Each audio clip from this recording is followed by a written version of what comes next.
Et nous sommes là donc pour ce 70e anniversaire du maquis Fort-de-France. Donc vous avez tous su ce matin d'où venait un petit peu l'appellation Fort-de-France.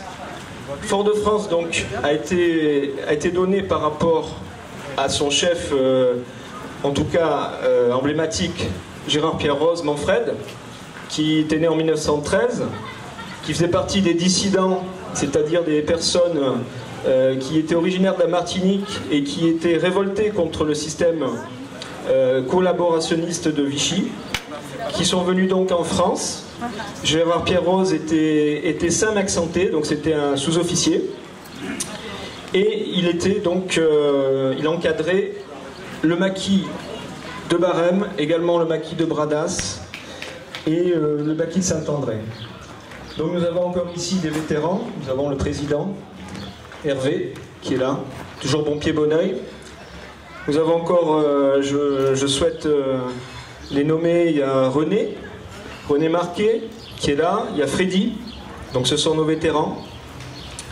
Une pensée également à tous ceux qui ne sont plus là. Donc le maquis Fort-de-France a fait des actions sur toute la route Napoléon. Certains officiers allemands disaient que c'était une des routes les plus dangereuses de la région. Et ça, c'est en grande partie grâce aux combats qui ont eu lieu ici, aux combats pour lesquels certains ont donné leur vie. Les combats, ils avaient des armes qui étaient reçues par les parachutages, et les parachutages, c'est important, c'était reçu par message radio. Alors il faut comprendre qu'à 70 ans en arrière, la radio a joué un rôle très très important. Que ce soit par les radios clandestins, qui tous les jours recevaient ou émettaient des messages codés en direction d'Alger ou de Londres. C'était des messages codés avec des clés de chiffrement, des clés de surchiffrement. La plupart avaient donc des poésies à apprendre, et sur ces poésies, donc, ça donnait les clés de tous ces messages, qui étaient importants pour la résistance. Alors la radio jouait un rôle très important.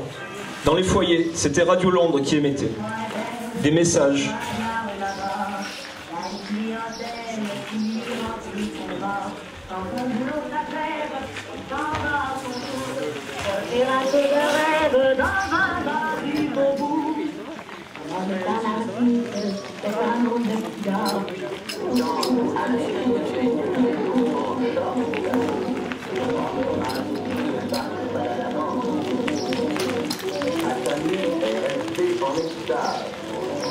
Nous disons deux fois, Attali est resté en extase. Berce mon cœur d'une langueur monotone. Grand-mère mange nos bonbons. Le cheval se promène sur l'horizon. Clémentine. Donc tous ces messages avaient une importance. C'était des messages codés pour que les Allemands ça ne les décrypte pas. Et ils étaient adressés à la résistance. Par exemple, ici, sur le maquis Fort-de-France, quand la nuit du 4 au 5 mars, quand il y a eu un parachutage donc, sur le plateau de la Haute-Melle, parachutage de containers, le message qui était donné par Radio Londres était « Le pont est voûté ». Quand les résistants ont entendu ce message et que les agents de liaison l'ont porté jusqu'au maquis, on savait que cette nuit-là, c'était une nuit de pleine lune, eh bien il y avait un parachutage qui allait être fait sur le maquis. Donc ces messages, ils étaient cruciaux, ils étaient écoutés. Malgré les couvre-feux et malgré l'interdiction faite par le régime de Vichy et les Allemands d'avoir des postes radio dans les domiciles. Alors ici, sur Barème, il y avait un hôtel qui s'appelait l'hôtel Pascal. Et j'en profite pour rendre un hommage vibrant et appuyé à René Gibelin, qui nous a quittés donc le 6 juin de cette année, le 70e anniversaire du débarquement. Elle est partie.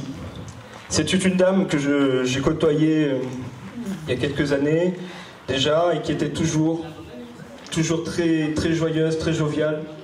Une grande dame, très très humble par rapport à ce qu'elle avait fait. Et donc, pour revenir sur l'hôtel Pascal, eh bien c'est là où il y avait une radio, il y avait donc des réceptions radio qui après étaient données aux maquisards avec des messages importants pour la résistance, pour recevoir des armes, pour donner des informations sur l'état des forces en présence. Et tout s'était passé, une grande partie, à l'hôtel Pascal. Donc, Madame René Gibelin, je vous remercie pour tout ce que vous avez fait ici pour Barème. Alors là, nous assistons à des scènes de la vie quotidienne qui sont faites par les soldats de la mémoire.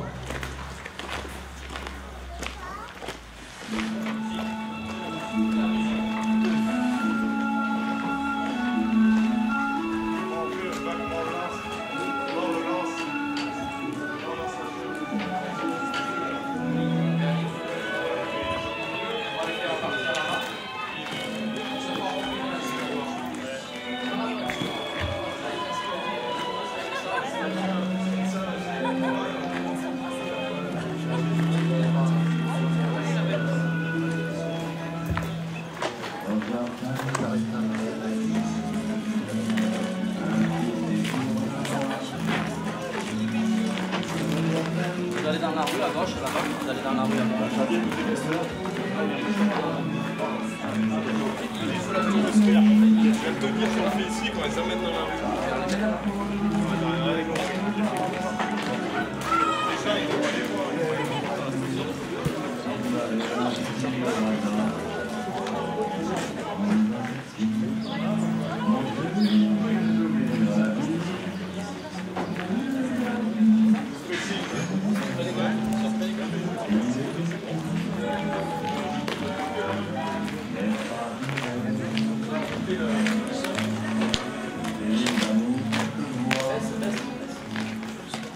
Mesdames et messieurs, donc après ces scènes de la vie quotidienne qui nous auront plongé un petit peu dans le passé et ces explications un petit peu assez succinctes, mais bon, qui méritent aussi d'être données sur la radio et sur les enjeux que pouvaient donner les émissions radio à cette époque-là, nous allons passer sur une séquence d'éclat pour le maquis, qui a été donc l'arrestation de deux SS français, des unités Brandebourg, par le maquis Fort-de-France. Alors, tout d'abord, les unités Brandebourg. Qui étaient-elles?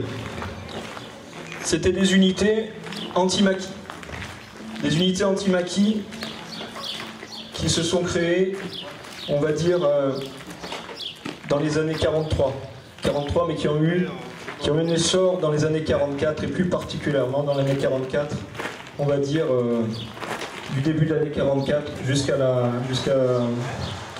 débarquement en Provence. Donc ces unités anti-maquis étaient constituées de Français, de collaborationnistes, de miliciens, de voyous, qui étaient à la solde de soldats allemands, officiers, sous-officiers, et qui étaient des unités dont le rôle était d'infiltrer les maquis. Infiltrer les maquis, à cette époque-là, ça se faisait, on va dire, beaucoup sur dénonciation, car il y avait une époque qui était très, très, très propice à ça, malheureusement. Comment s'est passée cette arrestation? Eh bien, cette arrestation, vous la voyez en face de vous, là. Ces deux personnes ont été dénoncées par René Gibelin et M. Isnard le conducteur de la Micheline, ces deux personnes-là venaient et se faisaient passer pour des touristes. Rapidement, Hervé et plusieurs de ces hommes ont mis en place une souricière qui s'est déroulée de la manière suivante. Après être partis de la Haute-Melle à 4h30 dans le froid, et après une marche rapide, ils sont arrivés à 6h30 à l'hôtel Pascal. Là, René et son frère les attendaient et confirmaient que les deux fameux touristes devaient prendre le train à 8h30 en direction de Moriès. À 7h30, Hervé décide de mettre 3 équipes. La première à proximité de la gare, la seconde sur le pont de l'As, vous avez vu un petit peu plus loin, en amont, et la troisième dans la rue principale. L'objectif était dans un premier temps de les arrêter l'arme à la main et de les contraindre à aller jusqu'au maquis pour expliquer ce qu'ils venaient faire à Barème. À 8h, les deux suspects ont été interpellés, comme vous avez pu le voir dans la scénette représentée devant vous. Et donc ils ont été interpellés et fouillés. Et là, il n'y avait pas l'ombre d'un doute. Dans leur valise, un premier inventaire permettait la découverte d'un revolver italien Beretta, de grenades offensives et défensives, de papiers d'identité d'origine allemande, Ausweis et tickets de rationnement. Malgré ces indices renforçant la présomption que ces deux individus collaboraient, ces derniers se contentaient de dire qu'ils étaient des résistants et qu'ils voulaient aider le maquis, en contact avec Alger. Hervé et ses compagnons les ont amenés à la Haute-Melle. 4h30 d'une marche éprouvante. Il faut dire que les deux infiltrés étaient vêtus de petites chaussures. Donc 4h30 d'une marche jusqu'à la Haute-Melle, ça a été difficile pour eux. Ils ont été démasqués par Drakkar, qui a tout de suite vu que c'était des Waffen-SS français de la 8e compagnie, après un interrogatoire et des recherches sur Digne. Ils ont été donc auditionnés, ils se sont livrés. Alors qui étaient-ils? L'un avait 40 ans, c'était Louis Josset, l'autre, André Papias, était plus jeune, 20 ans, et c'est le plus jeune qui a parlé, le plus loquace. Donc voilà, là vous voyez qu'ils sont en train d'être fouillés pour trouver des indices, laissant supposer qu'ils font partie des unités anti-maquis. Donc les indices dont j'ai parlé précédemment, à savoir des grenades offensives, défensives, pistolets Beretta, Ausweis.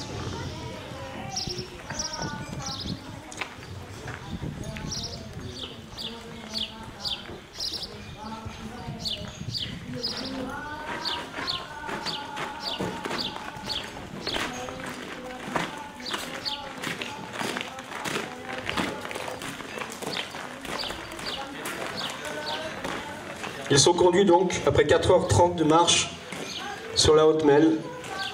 Et là, je disais, le plus jeune, espérant peut-être une clémence, va beaucoup parler. Il va donner beaucoup de choses. Il va notamment donner les plans de la Gestapo à Cavaillon. Il va donner des personnes qui sont infiltrées jusqu'au plus haut niveau du commandement de la résistance, à Paris. Hervé, d'ailleurs, ira à Paris relater tout ça. Drakkar et Flamand iront sur Cavaillon pour prendre des informations sur ce fameux bâtiment pour le faire exploser. Et quand ils reviendront ici, fatigués, ils s'arrêteront à la Basse-Melle et ils seront arrêtés et déportés, on ne les reverra plus jamais. Qu'adviendra-t-il de ces deux Français, renégats, des sinistres divisions Brandebourg, qui avaient pour particularité d'infiltrer leurs unités en tenue civile ou en tenue de leurs adversaires? C'était ça leur spécialité, outre la torture aussi. Eh bien pour eux, après avoir été jugés, ils seront passés par les armes. Ils seront passés par les armes, ça sera le dernier testament qu'ils emporteront avec eux, et ça préfigurera un petit peu ce qui arrivera de ces unités qui, après la libération, soit seront passés par l'épuration, soit disparaîtront complètement. Alors il faut dire que c'était des unités très cruelles, qui une fois qu'ils avaient fait des prisonniers, notamment dans les résistants, faisaient des tortures, étaient très cruelles, et sur le département des Alpes de Haute-Provence, cette même unité, Brandebourg, a décapité une partie de la résistance basalpine, puisque le 16 juillet, à Oraison, dans un simulacre d'arrestation, donc des faux maquisards avaient arrêté des véritables soldats allemands, et ils ont pu faire 16 prisonniers parmi les membres du comité départemental de la libération. Ces 16 prisonniers, personne n'est revenu. Il y avait 2 agents de liaison et tout le chef d'état-major de la résistance basalpine. Donc c'était des unités très féroces, très féroces au service donc, de l'Allemagne, qui en fait avaient compris que les unités, les maquis, allaient leur faire perdre la guerre. Donc c'est pour ça qu'il fallait chasser les maquisards, chasser les jeunes qui fuyaient le STO pour intégrer les maquis. C'est pour ça que ces unités avaient été constituées. Simuler un parachutage qui a eu lieu donc à la Melle le 4 et 5 mars 1944. Eh bien le message personnel de la France libre, exprimé par radio anglaise de la BBC, c'était le pont est voûté. Ce message-là, les hommes du maquis de Fort-de-France, quand ils l'ont reçu, ont compris qu'un parachutage d'armes allait être destiné très prochainement à leur réseau. Donc c'était très important. Le pont est voûté. Ça a été répété. C'était le signal fort. Un parachutage d'armes. Manfred et ses hommes exultent de joie. Le maquis déjà structuré, recevant l'adhésion de la majeure population de Barème et des alentours, va franchir un cran supplémentaire dans sa mission de résistance contre l'Allemagne nazie et contre les collaborateurs du régime de Vichy. Un parachutage, c'est l'assurance de posséder des pistolets mitrailleurs anglais Sten, ses munitions 9 mm, armement de base du maquisard, des fusils mitrailleurs Bren, d'origine anglaise, armes longues à bipied, d'une très grande puissance de feu, et qui feront des véritables carnages parmi les troupes allemandes. Des carabines américaines M1, peut-être des lanceurs de projectiles anti-chars, même s'ils sont livrés en très petite quantité. Mais encore, les parachutages. Il y a dans ces parachutages des pains de plastique, conditionnés en petits blocs, d'une centaine de grammes, des crayons détonateurs qui vont avec, tout ça constituant un explosif puissant et malléable. Des grenades offensives Gammon, capables, quelquefois, de retourner un véhicule. Et peut-être un petit peu de douceur, quelques chocolats, quelques cigarettes. Mais un parachutage, c'est avant tout l'horizon de la lutte armée contre les troupes d'occupation qui s'élargit. Donc nous sommes dans la nuit du 4 au 5 mars 1944. Une nuit de pleine lune, car c'était quand il y avait des nuits de pleine lune que les parachutages se faisaient. La Haute-Melle est revêtue d'un épais manteau neigeux qui la recouvre depuis 48 heures. Les flancs de la montagne sont pleins de neige. Il gèle et chacun des membres du maquis est à son poste. Les hommes sont préposés au foyer, pour l'instant éteint, qui balise le terrain de réception du parachutage. Il y a entre autres les gens du pays, Marcel et Louis Pascal, les frères Isnard, Garon, le coiffeur du maquis, venu de Barème. Il y a également nos 2 Brandebourg qui ont été faits prisonniers le 4 mars et qui sont prisonniers au camp. Par mesure de protection et de précaution, on leur a confisqué leurs chaussures pour qu'ils n'aillent pas bien loin. Après une attente interminable dans le froid, le ronronnement des moteurs alliés, l'aviation alliée se fait entendre. Parti d'une base aérienne de la France libre, quelque part en Corse, ayant échappé au radar ennemi et à la puissante batterie antiaérienne allemande, il apporte avec lui la promesse de la liberté bientôt retrouvée. Il ne faut surtout pas manquer ce rendez-vous. Chacun s'affaire dans le calme. Un maquisard muni d'une lampe électrique projette vers le ciel le code en morse des 3 V successifs. Les foyers de balisage sont allumés. L'appel est constamment et méthodiquement répété. Quand enfin, des corolles d'une dizaine de parachutes s'ouvrent successivement dans le ciel. Le spectacle est surréaliste et majestueux. Les containers se posent, presque sans effort, sur les flancs enneigés de la Haute Melle.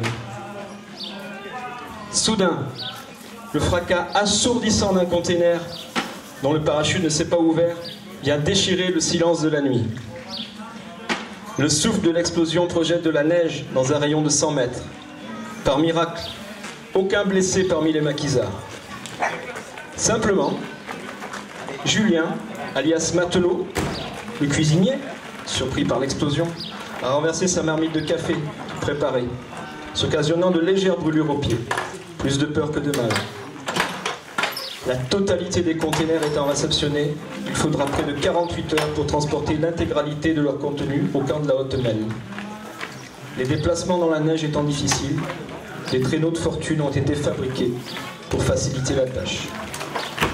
Le parachutage a été une réussite.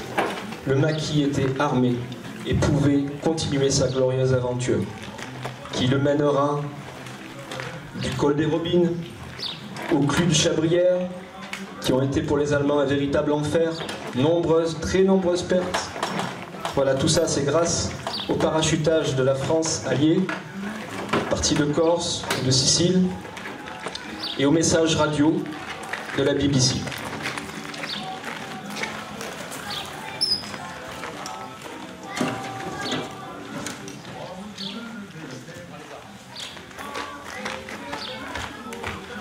Les soldats de la mémoire ont ouvert le container. Et dans ce container, bien sûr, conforme à ce qui a été dit, l'Estelle, la mitrailleuse Bren avec ses bipieds, arme longue, l'équivalent des MG42 allemandes, très précise, qui a fait beaucoup de dégâts. Voilà. Le maquis est enfin armé et peut poursuivre sa lutte.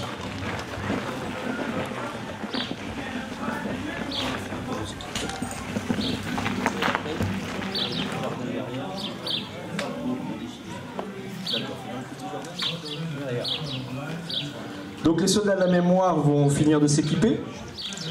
Cette scénette historique sur le parachutage est terminée. Et ils vont finir de s'équiper pour défiler sous vos yeux et vous faire une belle carte postale de ce que pouvaient être les maquisards, les jeunes de cette vallée, de cette belle vallée de Barème, il y a 70 ans.